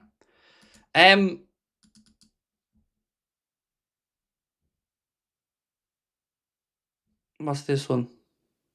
Is this the same thing? Oh, yeah. 1 second. We've just discussed that actually on the stream a few minutes ago, mate, and I'm going to do a video on it afterwards. Sorry, I was just messaging back to Connor. If he's good enough, he's old enough. Look, there's something to that, but I also do understand any manager trying to protect a youngster. Like, there is an art form. And if you look back under Jurgen Klopp as well, who I think is one of the best to do it, at bringing through younger players. You know, he'd bring in younger players, he'd give them a little taste of the limelight, and then it's not uncommon for those players to be brought back, taken out of the limelight for a little bit, grounded back again, do a bit of coaching, play with the under-21s a bit, then come back in and get another taste, and then gradually build it up. But that isn't even what we've seen with the way Rio's been done this season. It just feels like, kind of like Chiesa, in that I'm proving a point. And when I say I mean Arna saying I'm proving a point. And that stubbornness could very well be the thing that costs him here, because his treatment of Chiesa, it is nothing short of disgusting. And on the mistake thing, if Liverpool were playing a new system, Mr. Acentino, and it was the system that was causing mistakes, that was leading to goals, I wouldn't be happy about it, but be way more chill about it. But what I'm seeing is, as we read out in that piece, almost a middle ground where we've tried to get to defensive solidity by being a little bit more risk averse, but we've then lost a lot going forward, but yet we haven't really got to defensive solidity. So the trade-off hasn't happened. I'd much rather we were playing games that were finishing 5-4, or, you know, we went balls out and took chances from the start. But even from day one with Arna, it's been, let's gradually build into a game and then try to win it by overwhelming the opposition at the end. Whereas, you know, with Klopp, and look, we were spoiled there. It was, let's get at them, 100 mile an hour, get stuck into them, and, you know, the game could be won in the first half, the first 30 minutes. We had the ability in 15, 20 minutes like that to score 2 or 3 and take a game away from a team. That's when you can then rest and rotate players. That's when you can give youngsters a chance. So if I thought it was the system that was causing the mistakes, I'd be way more reassured, because I could at least understand why we are where we are. At the minute, I don't see an identity to the way he's trying to play. So, you know, you've seen so many teams say, right, we're playing out from the back and that's that. This is what we're doing. We're playing out from the back. And for the first 2-3 months, that team might start to concede a shit ton of goals. And managers will come on and go, it's okay, I take ownership of that. these are my instructions. I want the teams to play past the press, because when we do get used to it, when we do play past the press, there will be more space for us to exploit in the pitch. So that type of thing, fans aren't stupid. They can go, okay, it's a shit show now, but if it does get better, at least I can understand what he's trying to do. With Arna right now, I don't even have that feeling. I just feel like he wants us to just have a moment and hope something happens. The belief he can turn this around is crazy, said Hunter327. Teams can go on a bad run, get unlucky, mistakes in a game, etc. That's not us almost feel guilty for why we don't often... Excuse me, let me read this again. The belief he can turn it around is crazy. Teams can go on a bad run, get unlucky, mistake in a game, etc. That's not us. Almost feel guilty for wins as we don't deserve them with our style of play. There's even been people, and look, I ain't one of them, but there are people who almost are hoping for a loss because it might get rid of the manager. I can never bring myself to want Liverpool to lose, but I can understand the methodology of what they're thinking as much as I disagree with it. Itachi said, dude, I'm done with this. Arsenal, please batter us 4-0. See, I don't want... I don't want to be battered 4-0 by Arsenal or anybody. Ferdinand said Arteta be interested in the United job. Yeah, some of the stuff that comes out of former United players' mouth in particular have been all kinds of delusional. It will be interesting though to see who they may move for as their next coach. You know, Glasnow's name's been bandied about a little bit.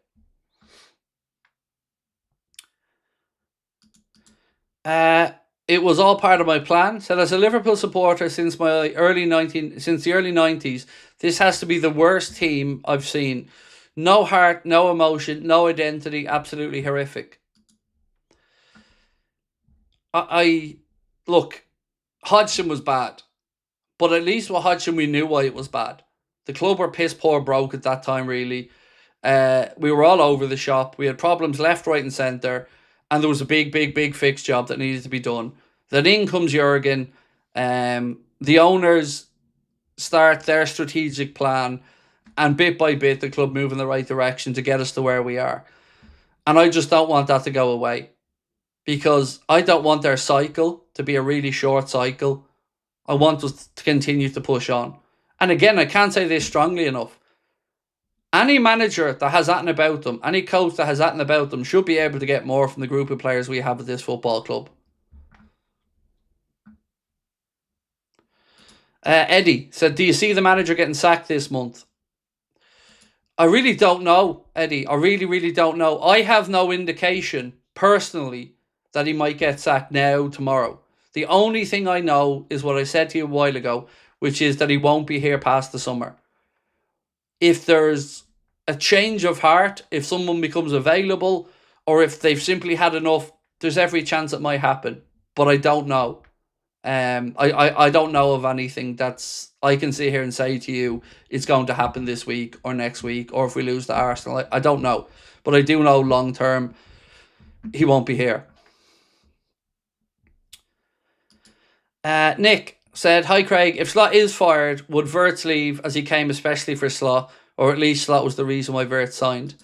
No, he wouldn't. For a few reasons. One, there's no way the club's going to sell him.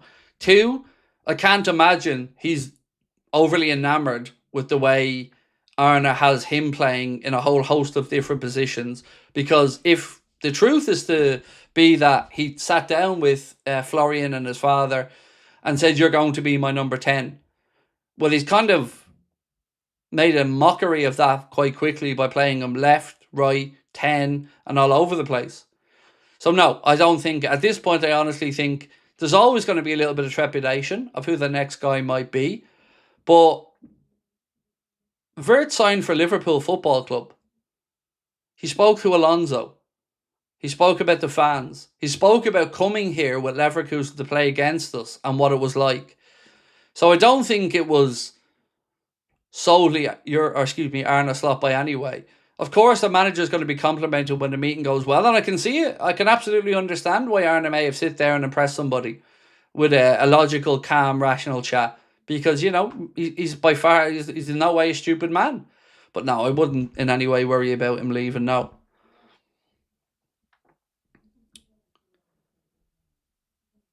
Abdul said this was the worst performance I've witnessed. Don't want Slot to stay. Even if we win the Champions League, he should go. The sooner the better.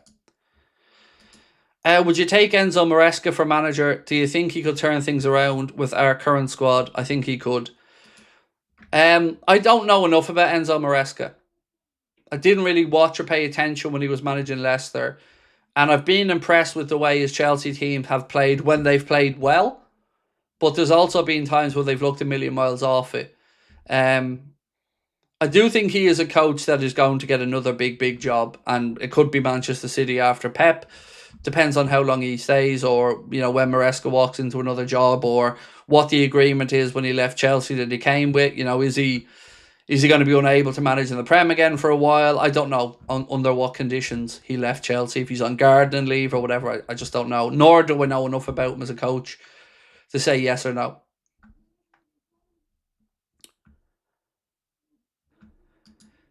Look at other teams sacking.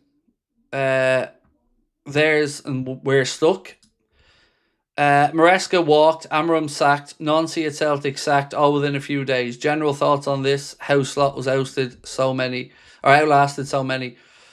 We were going to start a game of Slot or the Lettuce. Connor suggested that to me a week or two ago. Should we start playing Slot or the Lettuce like we did with Ten Hag?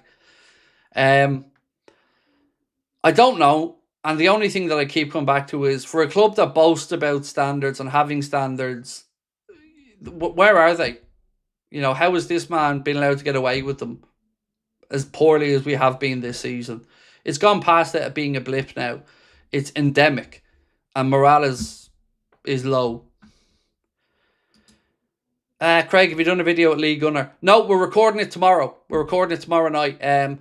So I had a phone call with Lee earlier on, actually. He was in Barcelona for a few days, and he had his phone pinched. So he rang me from a different number earlier on, and I was chatting to him really quickly. So we were supposed to record tonight at 11, but we're going to record tomorrow night at 11 instead. That's going to go out on Wednesday night ahead of the game, and then I'm going on Lee's channel for a fan cam reaction after the game. Evening, Craig. Thoughts on the Arsenal game? Could get ugly. Would you prefer Arsenal or City winning the league? Myself, I hope City. Appreciate you. So, thoughts on the Arsenal game? I'm concerned, but I don't think it'll be ugly, because I do think there'll be enough in those players' professional pride to at least show up and put in a shift. Do I expect to win? No. And on the who I want Arsenal versus City to win the league, very simple. Arsenal, because they're not cheats. I know that isn't the answer a lot of people want out of my mouth. And I know a lot of people say, but Arsenal fans are going to be unbearable. But I'm okay with that. I'm okay with unbearable, because that's a fan's job. But I'm not okay with potential historic cheating that's led the club to get away with what City have been charged with for 6.5 years. I'll never, ever want them to win a league title. Arsenal winning a league title will see their fans boast and brag and mock, but that's their job as fans. That's their payoff. And if I'm being honest, Arsenal have been the best team in the league this year. And I've always promised, I'm not a hater. I mock, I banter, I have a bit of fun with people. But if Arsenal win the league, unlike a lot of their fans, I will come on and congratulate them sincerely, because that's what sports is about. Sometimes it's yours, sometimes it isn't.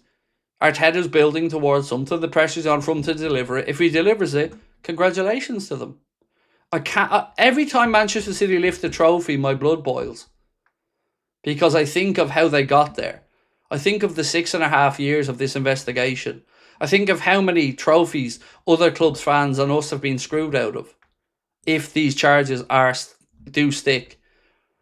So I'm kind of at the point of anybody but City, because I've no respect for the way they've gone about things. Whereas with Arsenal, I have a lot to say about a lot of their fan channels and stuff, but you know, as a football club, they will have earned the right and they've done it within the rules. So congratulations to them if they go on to win it. Our amazing club getting diluted. Slot needs to go. Arsenal will be smelling blood on Thursday. They will, of course. But look, if you think about it in another way as well, Tipsy Dipsy, Arsenal aren't going to be thinking about this as a battle of title challengers, are they? Because we're 14 points behind them. I know if the shoe was on the other foot, I wouldn't be talking about this as a battle of title challengers. I'd be talking about this as a difficult game that will underline our title credentials if we win it, if I was an Arsenal fan, which, you know, they probably are huge favourites to win.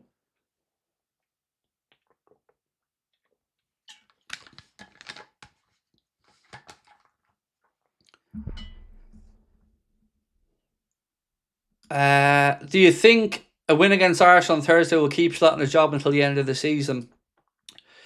No, because one win against a good team doesn't change anything. It's 3 points. It's 3 points. Whether you get 3 points by beating Burnley or whether you get 3 points by beating Arsenal, it's 3 points. And ultimately, as many people have said, this has been the most unconvincing unbeaten run in a long time. So no, it's a one-off victory like the Inter Milan one will always be appreciated. Will always be recognised as a good victory.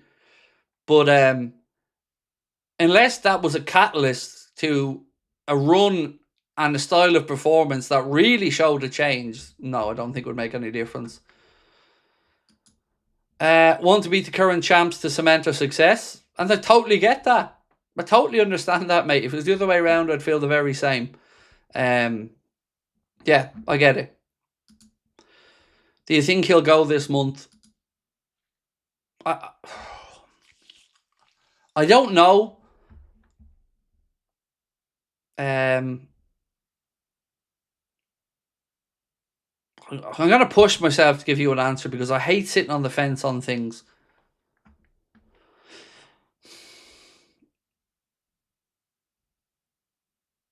Yes, I think he's gone by the end of the month, but it's not a fact, and I'm not trying to say it's a fact. I did say it's a fact that unless something dramatic happens, he's gone in the summer. That was a factual statement. This is an opinion.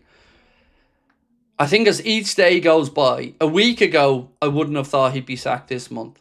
But now, as each day goes by, as each article gets written, as each review comes out, as each former player speaks about how bad we are, I just feel the momentum is building. And if there's one thing that FSG have never liked, it's negative press. Or being in the press for the wrong reasons. So I do think when it starts to seep into the fan base, which will then start to deal with the atmosphere and all of that coming across is not the same. Remember, they've got a lot of corporate tickets to sell. Because when the Annie Road End was done, when the main stand was done, a lot of that was done with extra hospitality, expensive seats in there. And to keep people with bums on them seats, you've got to be entertained as well. And I know a lot of people who have, and I've been one of them this season, paid for those hospitality tickets and left there scratching my head at what I was looking at, let alone the result. Like, I was unlucky. I went to the United game, we lost 2-1, but I've known people who've gone to like see them play Sunderland and others and Leeds, and they're leaving there going, what the hell have I just looked at? And people have even said, I've got these tickets and I don't even know if I want to go because, you know, I want my kid to fall in love with Liverpool. I don't want my kid to be leaving there hearing groans around them, and, you know, because that's what it's like at the minute. You know, there are season ticket holders in our chat now who will tell you what it's like inside Anfield. The fans are always respectful and will respect Arna for a league title, but they're not silly, and they know it isn't good enough.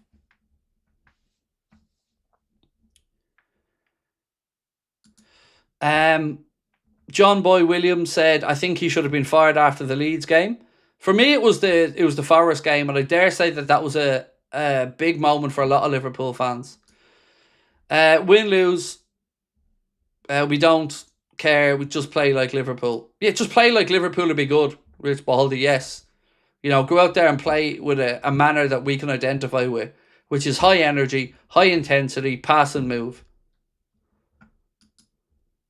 Will said, seen two interesting interviews with Queeveen and Oxlade-Chamberlain on Fozcast as to what Klopp, Hendo, Milner demanded in the game. This is something that we're massively missing.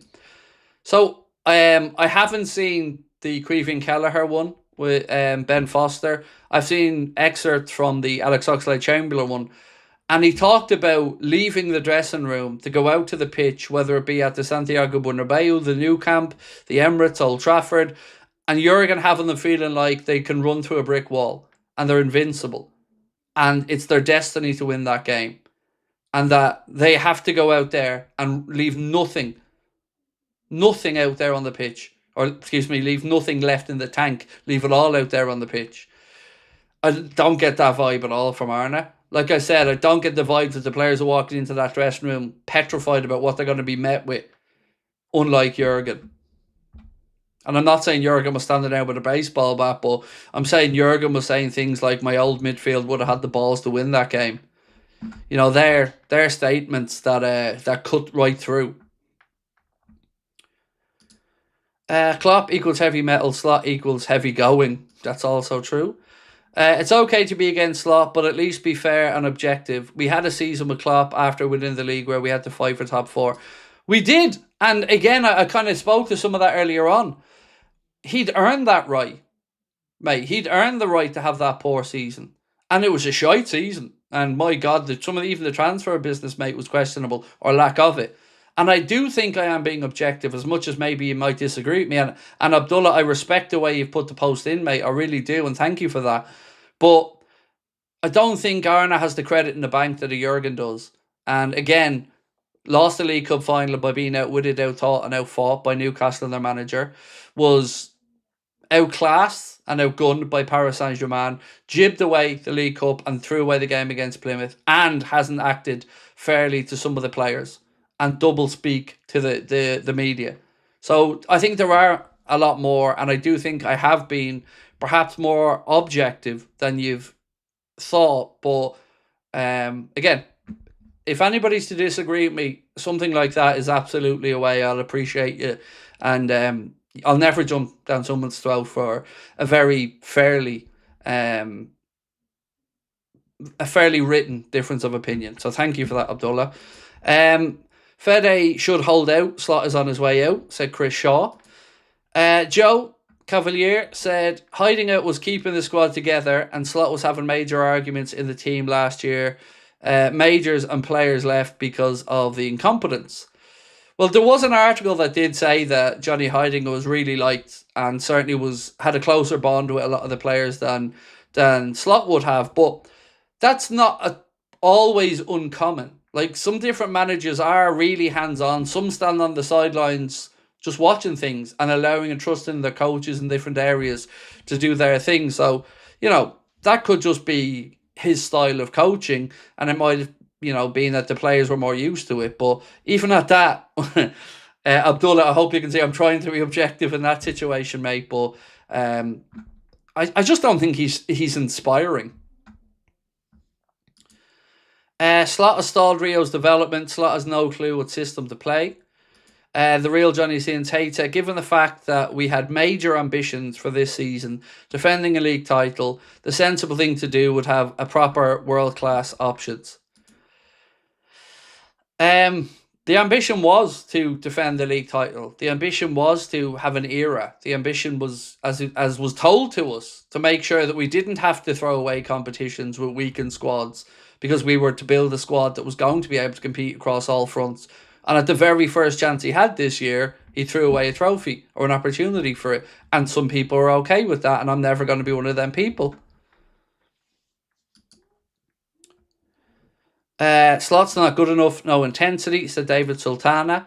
Portadown Blue said, a 2-year break in his Liverpool project derailed by Slot, a chance to be the hero. Why is Klopp not on our lips for a 3-year stint and then gone? Broken glass. Look, I can't talk about a potential Jurgen reunion or not. All we can do is take the man at his word.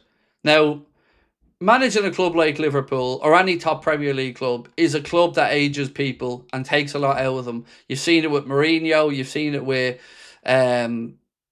Jurgen, you've seen it with Guardiola. Like, it is a demanding task. And maybe at this point in Jurgen's life, he just feels like he wants to enjoy himself a bit more. He wants to spend time with his wonderful family. And, you know, he's got a little project with Red Bull that he's doing. And who knows? I just don't think he has the appetite for the stress, you know, that would come with coming back to club management. Tipsy Dipsy said, what I'm worried about more is the longer he stays, the more damage he's doing to our young talent coming through the academy. Certainly with the likes of Rio Ngumoha, yeah, I do get it. I can't really think of a young player he has brought through at all.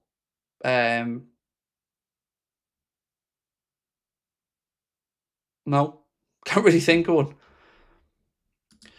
Craig Adams said, can't watch us anymore. Feel empty inside. Slot not good enough. No intensity. From David Sultana. Thank you again, David.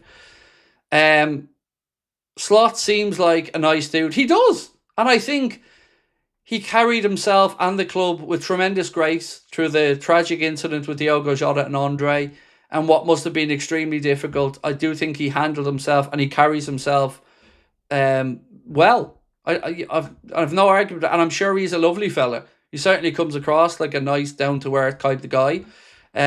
But, you know, I just don't think he's been good enough in the job. So I definitely have nothing on a personal level against Arne. He's not done anything that I think has embarrassed the club or anything outside of the results and the failures on the pitch.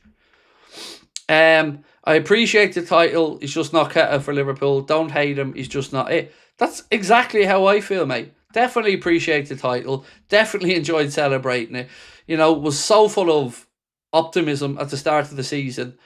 And to be here in January from where we were in August, you know, obviously the grieving of Diogo and that situation aside, but looking ahead to thinking what was possible this year, I'd never have imagined we'd be sitting here feeling as frustrated as we are. You know, even the most level-headed and optimistic of Liverpool fans would have to admit, you know, it feels like we're underachieving this year. Did you see Mo Salah scored for Egypt today, Craig? I thought he was on fire and needs to bring that intensity back to Liverpool. I do. I think they won 3-1, if I'm not mistaken, and congratulations to Egypt on their progression through. But I still don't think, unless Aaron is gone, I don't think that Salah situation is going to be resolved either, because I think he's going to come back and the same thing's going to happen again. And, you know, I don't know anybody who disagrees on that. Even people in the media writing very friendly to the club just feel like this is almost a pause in that situation. And whether that ends up with Salah leaving, Slot leaving, both leaving, none of them leaving, I do think there's another chapter to be written there. Team should hire the physio from Landman. The physio girl from Landman. Physio. So watch Landman, unless I haven't watched the newest episode, so unless there's something I'm missing about that. Physio. Can't think who that is off the top of my head. Sorry, mate.